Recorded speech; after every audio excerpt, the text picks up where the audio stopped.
Welcome to the deep dive.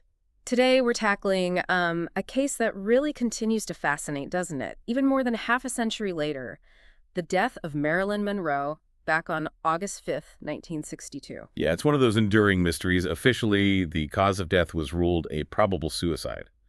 The reason given was an overdose of barbiturates.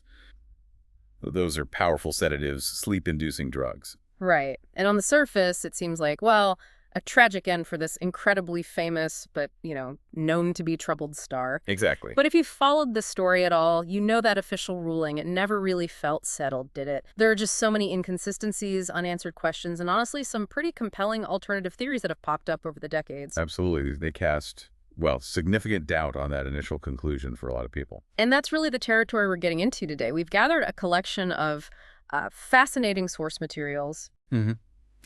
We've got official investigative reports, some firsthand accounts from people who were actually involved, and, detailed analyses that look at both the accepted story and the many controversies that still swirl around it.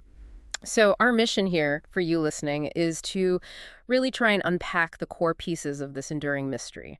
We're going to look closely at the evidence as it was presented, scrutinize those contradictions that came up later, and sort of explore the complex web of theories that keep this case so alive in public discussion.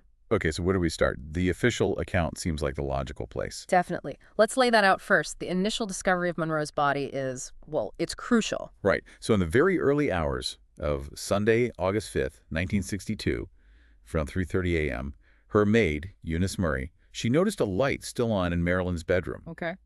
and she felt something was wrong. Couldn't get a response. The door was locked.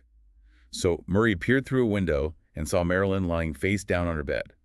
The telephone receiver was apparently in her hand. Wow. Okay, so what did Murray do then? She called Monroe's psychiatrist, Dr. Ralph Greenson. He arrived pretty quickly. Reports say he actually broke a window to get into the room. Really? He broke a window. Yeah, and according to various accounts, his reaction was basically, "We've lost her." Then Greenson called Monroe's personal physician, Dr. Hyman Engelberg. Okay. Engelberg got there around 3:50 a.m., and he was the one who officially pronounced the 36-year-old actress deceased. So that's the initial sequence of events, and the timeline here is really important, isn't it? It really is. Keep this in mind. After Dr. Engelberg's pronouncement around 3:50 a.m., the Los Angeles Police Department wasn't actually notified until about 4:25 a.m. Almost another half hour later. Yeah. Later that same day, the autopsy was performed. Dr. Thomas Noducci, the coroner, supervised it, and the toxicology report that followed. That determined the cause of death: acute barbiturate poisoning. Barbiturates, you mentioned those. Just to clarify for everyone, those are drugs that depress the central nervous system, right? They were commonly prescribed back then. Exactly. For things like sleep problems, anxiety. Very common at the time. And the toxicology report itself, the specific findings, they were pretty stark, weren't they? They were. Her blood had high levels of chloral hydrate, that's another sedative, at 8 milligrams percent, and also a significant concentration of pentobarbital, which you might know by the brand name Nimbutal. That was at 4.5 milligrams percent. Okay, so two different drugs found. Yes, and on top of that, a substantial amount of pentobarbital was also found in her liver. And crucially, empty pill bottles were found near her bed. Empty bottles, what kind? Specifically, one bottle that had held 25 Nimbutal capsules. It had been prescribed just a few days before her death. Just days before, wow. Yeah. The police also noted other medications were present. The total was somewhere between 12 and 15 different containers, including the chloral hydrate. That's a lot of medication. It is. And interestingly, they also found traces of champagne in her system. But importantly, the initial investigation reported no visible signs of external injury or violence, and no suicide note was ever found. No note. Okay. So based on all of that, the drugs, the empty bottles, the lack of injury, the chief coroner, Theodore Curfey, made the official ruling on August 17th, 1962. Right. He ruled it a probable suicide from a drug overdose. The reasoning was basically that the levels of barbiturates in her body were just way too high, far beyond what you'd expect from a therapeutic dose or even, a typical accidental overdose. Yeah. It suggested they were all taken at once. And it was known she had prescriptions for these, right? For managing things like insomnia, anxiety. Yes, exactly. Prescribed for chronic insomnia, anxiety, and depressive disorders she was known to struggle with. So, on paper, it seemed like a straightforward, although incredibly tragic, conclusion. Except It wasn't quite that simple, was it? Almost immediately, details started coming out that just didn't seem to fit that official story. That's right. These inconsistencies in the very first accounts, they really laid the foundation for all the doubts and the alternative theories that we're still talking about today. Okay, so let's dig into those. One of the very first people to raise questions was the first police officer on the scene, right? Sergeant Jack Clemens. Yes, Sergeant Clemens. His initial report is fascinating. He stated that both Eunice Murray, the maid, and the doctors initially told him something quite different about the timeline. What did they say? He reported they told him they'd actually found Monroe unconscious around 12:30 a.m. 12:30 a.m., not 3. Exactly, 12:30 a.m. And that Murray had supposedly called the doctors around midnight. So if Clemens' initial account is right, that means the police weren't notified until 4:25 a.m., a full 4 hours after they potentially found her. A 4-hour gap. Wow, that immediately struck Clemens as suspicious, didn't it? Highly suspicious. It begs the question, what on earth was happening during those 4 missing hours? And what's really strange is that the official police reports, they later changed this timeline, didn't they? They did. The official record was revised to state the discovery time was around 3:30 a.m. That effectively just erased the significant delay that Clemens had flagged as being so problematic. So Clemens thought they basically got their story straight later. That's what he suspected. He maintained that he believed there was a coordinated effort between Murray, Dr. Greenson, and Dr. Engelberg to change their stories, to conceal that earlier timeline. He even suggested the possibility that the death scene itself might have been, well, staged. Staged. Wow, that really throws the reliability of those initial witness statements into question, doesn't it? Fundamentally. And the issues with the testimonies didn't stop with just the timeline. What else was there? Well, Police Commander H. Armstrong noted in an internal report that Eunice Murray's answers during questioning seemed, quote, vague and possibly evasive.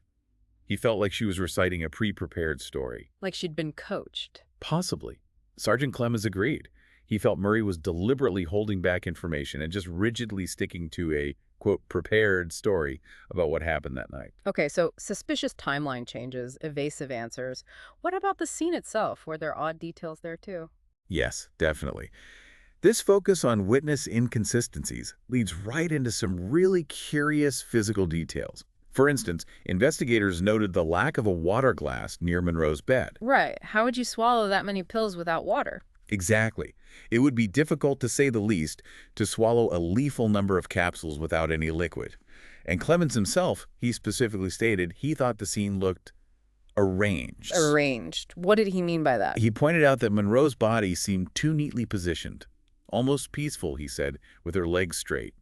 He felt that posture was unusual for someone dying from a barbiturate overdose, which can often involve convulsions or vomiting. That is unsettling. And didn't Clemens also mention something about laundry? He did. He reported observing Eunice Murray doing laundry in the middle of the night, before the police even got there. Yeah. Now, if that's true... That sounds like potentially destroying evidence, right? Clothing, bedding, they could have held clues? Precisely. While that detail isn't explicitly in the official police reports, it's a story that comes up again and again in accounts of that night. Okay, so we have timeline issues, witness issues, scene issues. What about the actual time of death from a medical perspective? That's another huge point of contention. If you connect these immediate scene observations with the initial estimates from the pathologists, the official timeline becomes even more problematic. How so? Early on, pathologists suggested that Monroe had likely died sometime between 8:40 Euro p.m. and 10:30 p.m. on Saturday night, August 4th. Hey, Saturday night, between 8:30 and 10:30 p.m. That was the initial forensic estimation. Now, if that's accurate, it means she could have been dead for maybe 5, 6, even 7 hours by the time Murray and the doctors claimed they found her around 3:30 a.m. Sunday morning. That completely blows the official timeline out of the water. It really does. This massive discrepancy between the early forensic assessment of the time of death and that officially reported 3:30 a.m. discovery time is a major reason why so many people doubt the suicide verdict. So researchers basically argue the timeline was deliberately fudged in the official records. That's the strong suspicion. They consistently point to this gap. And it's weird because even later, LAPD reports from 1962 list the discovery at 3:30 a.m. and the time of death as 3:45 a.m., but 3:45 a.m. was just the time Dr. Engelberg pronounced her dead. It completely ignores the physiological evidence pointing much earlier. Exactly. Yeah. It seems to disregard the science in favor of the reported timeline. Were there other conflicting reports, too? I feel like I've heard something about an ambulance. Yes, that's another fascinating layer. There are actually eyewitness accounts suggesting an ambulance was called to Marilyn's home on the night of August 4th. Which directly contradicts the official story that she was found already dead. Correct. And reports from as late as 1985 seem to back this up, corroborating that an ambulance likely did visit the scene early on August 5th. So what does that imply? That maybe they tried to resuscitate her? That's the speculation, that perhaps resuscitation attempts were made, and maybe, tragically, Monroe actually died while being transported to a hospital, or maybe even at the hospital. And then brought back home to Yeah. stage the scene. That's the implication some theories draw. These unresolved contradictions, the timeline, the witnesses, the potential ambulance visit, they really form the bedrock for why the doubts about the official suicide ruling just won't go away. And hovering over all of this is, of course, the Kennedy connection. That adds a whole other dimension of speculation, doesn't it? It absolutely does. It's perhaps one of the most enduring and, frankly, captivating parts of this whole story. We even have that famous photograph, don't we, of Marilyn with both John F. Kennedy and Robert F. Kennedy. Yeah, at that party after the benefit show on May 19th, 1962. It's striking because it was less than 3 months before she died, and it's the only known photo of her with both brothers together. Right. Her public admiration for President Kennedy, JFK, was well known. Most famously her "Happy Birthday, Mr. President" performance. Unforgettable. Truly. But beyond that public display, there were reports suggesting they had a private meeting back in March 1962 at a party hosted by Frank Sinatra. And some biographers even allege there were, well, intimate encounters between them. And then there were the rumors about the Attorney General, Robert Kennedy, or Bobby. Yes, even more fuel for speculation there. Persistent rumors and later claims of a relationship between Marilyn and Bobby Kennedy, while obviously any contact would have been kept very discreet at the time. Understandably. Numerous sources have since suggested that Marilyn was in communication with both Kennedy brothers. And it's documented that Robert Kennedy was making frequent trips to California during that summer of '62. So he was around. And friends of Marilyn's have said she was quite serious about him. Some friends claim she was deeply in love with Robert, even hoped to marry him. Now, adding to this, there's a later audio interview with Eunice Murray, the maid. The same maid who found her. Yes. In that interview, she claims she witnessed a heated argument between Robert Kennedy and Marilyn at Marilyn's home on the afternoon of August 4th, 1962, the very day before she was found dead. A heated argument with Bobby Kennedy on her last day. That's explosive, if true. It is. Though, it's crucial to note, Robert Kennedy's representatives have always strongly denied he was even in Los Angeles that day. They maintain he was with his family up in Northern California. Okay, so conflicting accounts there, too. Definitely. But regardless of whether that specific argument happened, the undeniable close association of Marilyn Monroe with the incredibly powerful Kennedy family during this exact period, it just undeniably feeds the suspicion that her death might have been more complicated than a simple suicide. Which leads us directly into those theories suggesting political motives, right? The whole Kennedy assassination angle, the idea she was silenced. Exactly. Almost right after she died, rumors started flying about a potential political conspiracy. The core idea was that Marilyn was eliminated, maybe by the Kennedys themselves, maybe by people working for them, to stop a huge scandal from breaking. What kind of scandal? The affairs. Primarily, yes. Friends reportedly said Marilyn was really upset about, being caught in this kind of love triangle situation, and that she might have been threatening to go public, to reveal the details of her relationships with both JFK and RFK. And there were rumors she was planning a press conference. Yes, claims she talked about holding a press conference to tell the truth.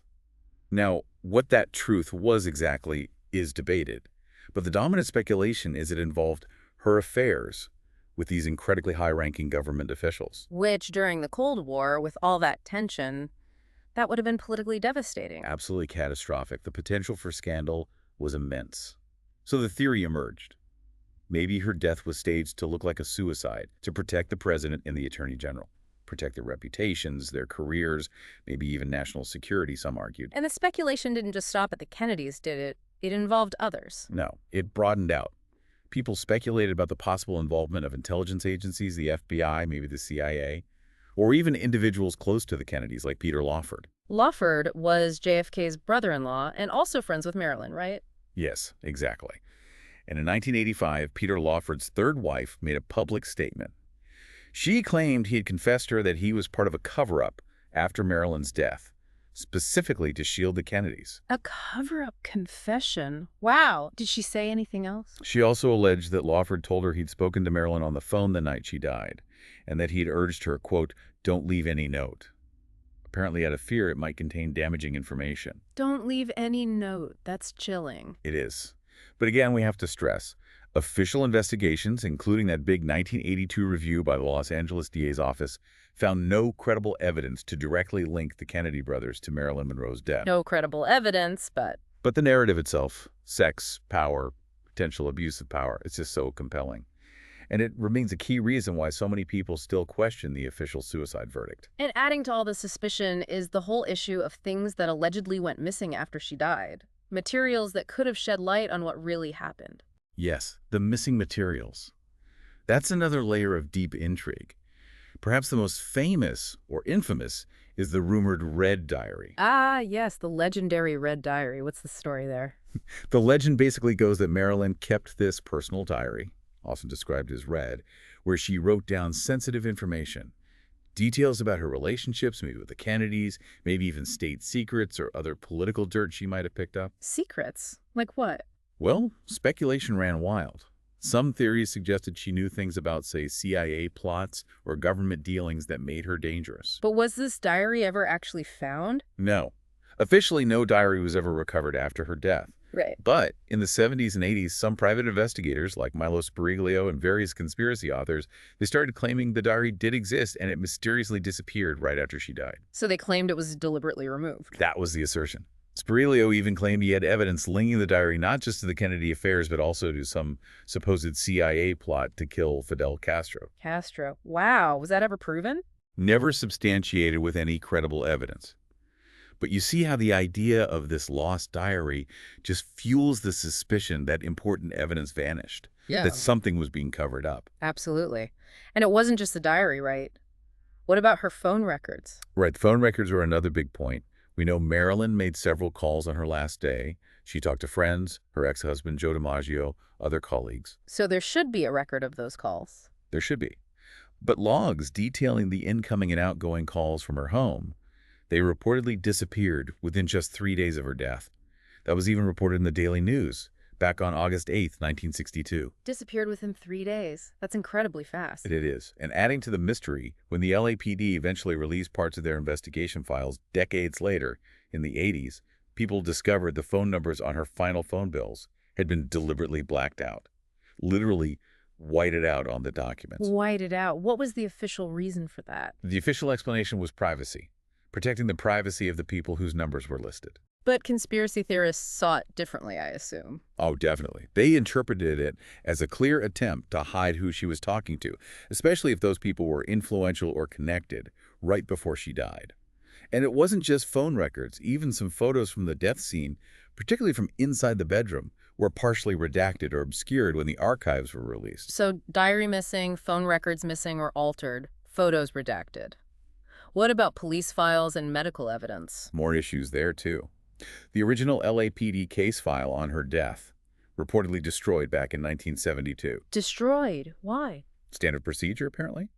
Part of routine purging of old records. Thankfully, duplicate copies of many of those documents were found later in the 80s. But the loss of the original file still feeds speculation. And the medical samples. From the autopsy. That's another critical point. Dr. Noguchi, the pathologist who did the autopsy, later formally requested to re-examine Marilyn's tissue samples and her stomach contents. Makes sense, maybe with newer techniques. Exactly. But he was told they were gone. Disappeared. Supposedly destroyed or lost sometime after the initial investigation ended. So no way to retest anything. None. Which is hugely significant because it makes it impossible to re-verify key details. Like, remember the finding of no pill residue in her stomach? Right, which seemed odd if she swallowed, say, 40 pills. Precisely. Some argue that finding is unusual for swallowing pills, but could be consistent with other methods, like injection. Without the samples, we can't definitively re-examine how the drugs entered her system. So the official explanation is just archival loss. Stuff happens. That's the official line. Not necessarily a conspiracy, just the unfortunate reality of managing old material sometimes. But for those who suspect foul play, it looks like another convenient disappearance. Another potential sign of an evidence cleanup. Okay, this really sets the stage for the actual conspiracy theories themselves. Let's dive into some of the main ones. The idea of a government-ordered assassination seems like a big one. It's definitely one of the most prominent. This theory revolves around the idea we touched on earlier, that Marilyn posed a real threat to powerful political figures, mainly the Kennedys. So the belief is the order to kill her came from where? High up. That's the idea. From government officials, maybe intelligence agencies. Driven by fear, she'd disclose sensitive information, maybe about the affairs, maybe something else, and cause huge damage to the administration's reputation. And wasn't the FBI, specifically J. Edgar Hoover, known to be interested in her? Very interested. Hoover's FBI tracked her connections closely, not just the Kennedys, but also her links to people associated with Castro's Cuba or suspected communist sympathizers. The FBI had a thick file on her. They documented meetings, maybe even wiretapped her phone. Those files are still only partly declassified today. So the FBI was watching her. What about the CIA? Some authors have suggested the CIA might have orchestrated her death. Motives speculated there range widely, maybe retaliation against JFK over Cuba policy, maybe just preventing the affair scandal. And then there are the really out there rumors. Oh, yeah. Like the idea she was about to spill secrets about UFOs or aliens that JFK supposedly told her about, so she had to be silenced. Really wild stuff. But again, to be clear, official investigations found no proof of this, right? Correct. No credible evidence whatsoever for a government-ordered hit, according to the official reviews, like the 1982 DA investigation. And those recurring tabloid stories about deathbed confessions from supposed CIA agents, they've all been pretty thoroughly debunked as hoaxes. Okay. Closely related is the role of intelligence agencies in wiretapping, even separate from a direct assassination order. Right. This theory focuses more on surveillance. We mentioned private investigator Fred Otash claimed he had installed wiretaps in Marilyn's home. Who did he claim he was working for? He alleged various clients, possibly including people linked to the Kennedys or maybe even the mafia. The scenario painted here is that agents monitoring her calls heard her planning to reveal damaging info. And so they decided to neutralize her. That's the theory, that they took action based on what they overheard through surveillance. There are also, more fringe theories back then, like Frank A. Poppel's 1964 pamphlet calling her a communist sympathizer, a dangerous element. But those are largely dismissed by serious researchers. Okay, moving away from government theories. Yeah. What about the mafia? Organized crime involvement. That's another major strand of conspiracy thinking.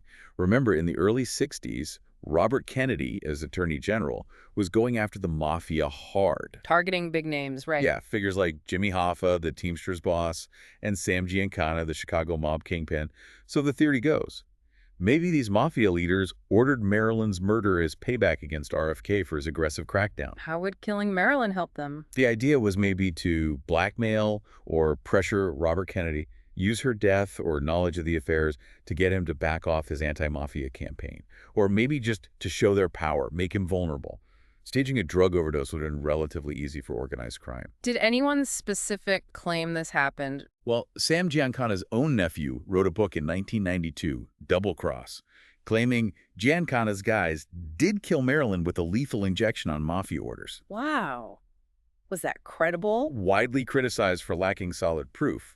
Like the other theories, no official investigation ever confirmed mafia involvement, but it just shows the wide net cast when people try to explain her death and Plessed. Government, spies, mobsters. Okay, one more major theory area. The idea that the death scene itself was staged or the timeline completely fabricated. Yes, this is a very persistent one. It suggests the real circumstances were vastly different from the official story. Maybe she died somewhere else or much earlier, and the scene in her bedroom was arranged before the police arrived. What's the evidence cited for this? It goes back to those things we discussed. The timeline inconsistencies, that 4-hour delay, the changing witness stories, the mysterious ambulance visit, that 2022 Netflix documentary, The Mystery of Marilyn Monroe, pushed this hard. What did it claim? It featured Anthony Summers presenting alleged interviews with people claiming they were on an ambulance crew that night. They supposedly said Marilyn was alive when they picked her up late on August 4th and that she actually died on the way to the hospital. So the reconstruction would be, she's found critical earlier, they try to save her, it fails, and then the body is brought back and positioned to look like a suicide. That's the alternative narrative. And proponents point to details like the lack of pill fragments in her stomach during the autopsy. They argue that's odd for swallowing so many pills, but could fit with, say, an injection or maybe a poisonous enema. Which leads to the lethal injection theory. Exactly. That she was killed by a concentrated barbiturate shot or this enema method. Robert Slatzer in Donald Wolfe's 1998 book, The Last Days of Marilyn Monroe, even suggested Dr. Greenson, her psychiatrist, might have given a fatal injection, maybe accidentally, maybe not. But didn't the autopsy look for injection marks? It did. Dr. Noguchi specifically stated he looked for fresh injection marks and found none. Only marks consistent with her known medical treatments. What about that ambulance attendant claim from the 70s, Rick Stone? Right. Rick Stone claimed he was there and saw a doctor inject her heart with something lethal. But his story was largely discredited by the 1982 DA investigation. They interviewed another paramedic, likely on scene, who called Stone's story nonsense. So the official conclusion was no staging. The DA report concluded no credible evidence of a staged scene or movement of the body. But despite that official finding, the idea of a staged death just persists. It embodies that core suspicion that the truth was hidden. Maybe because Bobby Kennedy or Peter Lawford were there. Maybe because of a botched rescue attempt. Fear of scandal. It's clear why there are so many theories. But let's circle back to the official verdict. Probable suicide. Why do so many people, even friends back then, doubt she intended to kill herself? That's a really important question. Despite the official ruling, many close to her, researchers, biographers, they've always questioned if she genuinely meant to die. Several factors fuel this doubt, starting with her actual emotional state right before her death. We know she struggled with depression, took medication. Undeniably. She had a history of mental health issues. But accounts of her mood in those final days are actually quite contradictory. There were some real positives happening in her life just then. Like getting rehired by the movie studio. Exactly. 20th Century Fox had fired her from Something's Gotta Give back in June '62, which was a huge blow. Yeah. But they had just rehired her. When was she reinstated? Officially on August 1st. Just 4 days before she died. And by all accounts, she was genuinely thrilled about it. She was reportedly planning a press conference for the following week to announce her return. So she was looking forward professionally. Seems like it. She was apparently excited about other projects too, maybe a Broadway musical, talking about more serious, dramatic roles. And she just had that Vogue photo shoot, covers on Life, Paris match. Those things had apparently really boosted her confidence. Friends who saw her in late July said she seemed hopeful, like she was getting her ducks in a row for a comeback. That doesn't sound like someone about to give up. What did her close friends say? Many recollections echo that positive outlook. Her friend, the photographer George Barris, worked with her in June '62. He quoted her saying something like, "I think the happiest time of my life is now. I've got a future and I can't wait to see what it's going to bring. It's got to be interesting." Wow. Less than 2 months before she died. Yeah, those words just seem so inconsistent with suicidal intent. And then there's Joe DiMaggio, her ex-husband. They stayed close, right? They did. He had plans to visit her that August. His family even claimed he was going to propose remarriage, and that Marilyn was open to it. After she died, DiMaggio was apparently adamant it wasn't suicide. He famously banned many Hollywood figures from her funeral, blaming them for her unhappiness. So the people closest to her didn't see it coming. Largely no. While it's not definitive proof, it strongly suggests those in her inner circle didn't perceive her as being actively suicidal. What about her practical plans? Was she making future plans? Yes, that's another point people raise. She was making very normal, forward-looking plans. She'd just bought her first house on her own in Brentwood. She was actively decorating it, ordering furniture, making it her own space. Settling in, nesting. Exactly. And on that last afternoon, August 4th, she talked on the phone with her former stepson, Joe DiMaggio Jr. He said she sounded upbeat, gave him advice about his love life, no hint of distress. And her publicist visited her that evening. Yes, Patricia Newcomb. Apparently, they'd had a little spat earlier in the day, but they made up, ordered dinner, made plans for future meetings. It sounds like a relatively normal evening initially. Until that late-night call with Peter Lawford. Right, that call around midnight, she turned down his party invitation. Her voice was described as sleepy, slurred, and then she said that strange goodbye. Say goodbye to Pat, say goodbye to Jack, possibly meaning JFK, say goodbye to yourself, before the line went dead. That does sound alarming. That's really the only clear warning sign that evening. It really stands out. Lawford himself was disturbed by it, tried to get others to check on her, though he didn't go himself. How do people interpret that call? A cry for help? That's one interpretation. Some researchers see it that way, drawing parallels to past incidents where Marilyn reportedly took pills but then immediately called someone for help. Like those impulsive suicidal gestures the psychiatrist mentioned. Exactly. Hmm. The official psych evaluations after her death noted that pattern: take pills, then seek rescue. So it's plausible maybe something similar happened that night. Maybe she impulsively took too many pills, then made that call hoping Lawford or someone would intervene. But this time, help didn't arrive in time. And most people close to her, friends, doctors, they don't think she was suicidal. The vast majority stated after her death they just didn't believe it. Despite her struggles, they described her as someone who craved love, feared loneliness, but fundamentally wanted to live. Like her friend Sid Charisse said. Yeah, Sid Charisse told the press Marilyn wanted to live, she was just getting her life together. And even her own doctor, Hyman Engelberg. The one who pronounced her dead. Yes. He told investigators he didn't believe it was deliberate suicide. He described her past overdoses as accidental, or maybe cries for attention, but not serious attempts to die. He said flat out, "I know of no conscious effort on her part to commit suicide." That's pretty strong from her own doctor. It is. He even mentioned one earlier incident with a higher dose, but insisted it wasn't a serious attempt. Okay, but there are counter-arguments, right? The official psychiatric view is different. Absolutely. We have to acknowledge that. The official evaluation, based on interviews with their doctors, painted a picture of someone suffering from intense mood swings, insecurity, profound loneliness, someone who had repeatedly expressed desires to give up or die. And her life circumstances weren't exactly stable. No. In those final weeks, she was clearly emotionally vulnerable. Her third marriage was long over. Those rumored Kennedy affairs seemed to be dead ends. She hadn't fully regained the studio's trust. Plus, ongoing physical problems, gallbladder issues, insomnia, gynecological problems were likely draining her. And some friends did worry about her pill use. Yes. People like Shelley Winters later admitted they had feared for Marilyn because of her dependence on prescription drugs. So, the possibility of an accidental overdose in a moment of despair, or even an intentional one driven by that deep emotional pain, you can't completely rule it out. That's just all those other oddities we talked about. Yeah. The timeline, the missing stuff. Exactly. Those numerous inconsistencies leave so much room for reasonable doubt about the simple suicide explanation. And that enduring image of Marilyn the icon, who seemed to have it all but died alone, and under suspicious circumstances, it resonates because these questions remain unanswered. Over 60 years later, we're still asking, what really happened? We are. As that one prosecutor involved in a later review put it so well, "I'd have little hope that Marilyn Monroe would be allowed to rest in peace, but I'm afraid the mysteries surrounding her will live forever." Wow. Okay, so wrapping this up, the official conclusion remains.